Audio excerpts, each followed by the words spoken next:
তো তোমরা অনেকে মনে করতে পারো কি যে ভাব সম্প্রসারণ করে কি হবে, আমরা যাতে বানিয়ে লিখতে পারবো। তো ভাব সম্প্রসারণ কিন্তু বানিয়ে লেখার মতন কিছু না। বানিয়ে লিখলেও বানিয়ে যদি তুমি লিখো তো 10-এর মধ্যে দিবে 4। ভাব সম্প্রসারণ যদি তোমরা বানিয়ে লিখো তো 10-এর মধ্যে পাবা 4।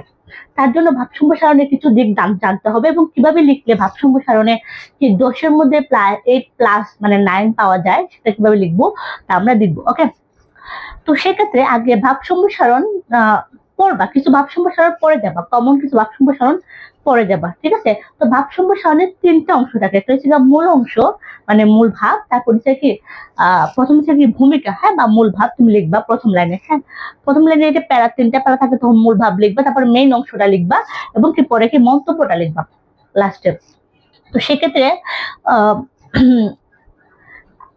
ঠিক আছে। তো এখন আমরা আগে জানবো কি যে কয়টা পেজ লিখতে হবে। তো কয় পেজ লাগবে না, যে যদি ভাব সম্প্রসারণ যেহেতু মার্ক 10, তার জন্য তোমাদেরকে কি 3 থেকে 4 পেজ দিতে হবে।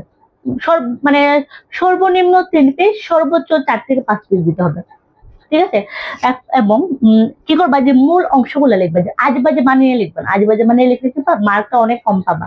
মানে মার্ক তুমি যেটা পাইতে চাইছিলে তোমাদের 4 দিয়ে দিবে। তো তোমরা নিজের মানে কিছু বানিয়ে লিখবা, কিছু তারপর কি যে প্রথম যে লিখবা, প্রথম অংশটা দিয়ে লিখবা, এটা কি করবা যে কি মূল মূল ভাবটা মানে যা বলছে, হ্যাঁ, এটা কি যে বনের শিশুরা বনে সুন্দর বা এরকম একটা যদি থাকে, হ্যাঁ, বন্যের সুন্দর এরকম একটা ইয়ে আছে, ভাবছো মনে হচ্ছে।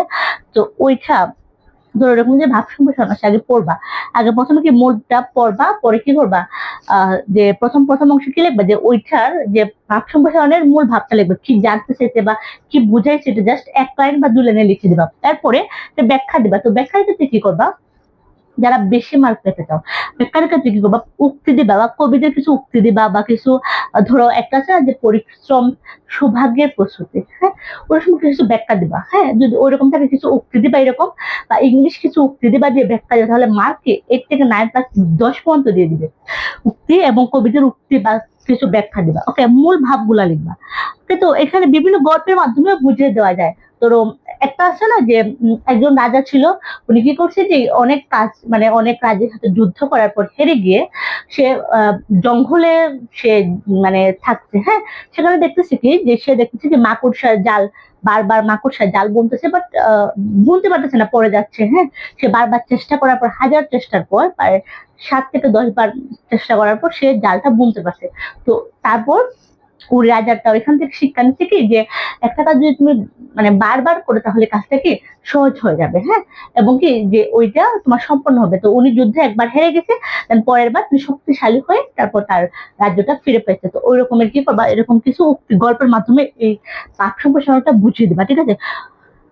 মূল ভাবটা লিখবা। ওকে, ভাব সম্প্রসারণের যে মূল ভাবটা সুন্দরভাবে কি যখন মানে দ্বিতীয় প্যারাতে চলে যাবে তখন সুন্দরভাবে লিখবা, মূল ভাবটা সুন্দরভাবে ব্যাখ্যা সহ লিখে দিবা। তাহলে ভাব সম্প্রসারণে কি 90 মানে 10 প্রায় 8+ মার্ক পাওয়া সম্ভব। 10-এর মধ্যে কি 8+ মার্ক পেয়ে যাবা ভাব সম্প্রসারণে।